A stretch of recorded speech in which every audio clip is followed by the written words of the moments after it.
he's been very adamant that August 1 is a firm deadline, that the tariffs, Right. for that if there aren't deals, there are going to be these reciprocal tariffs, which are hugely draconian.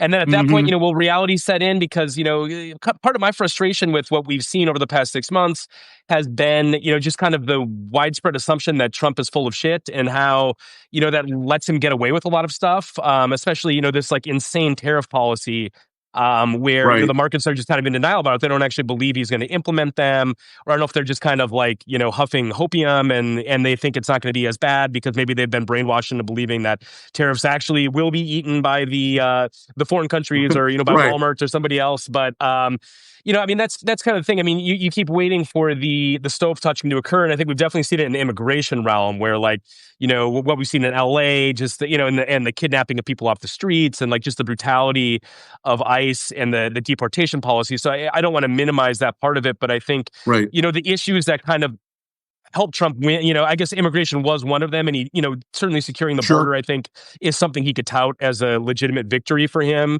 But, kind of beyond that, economically, we haven't really seen, even despite the tariff stuff, inflation has gone up a little bit, but not that much. The markets have been pretty strong. The job market's okay.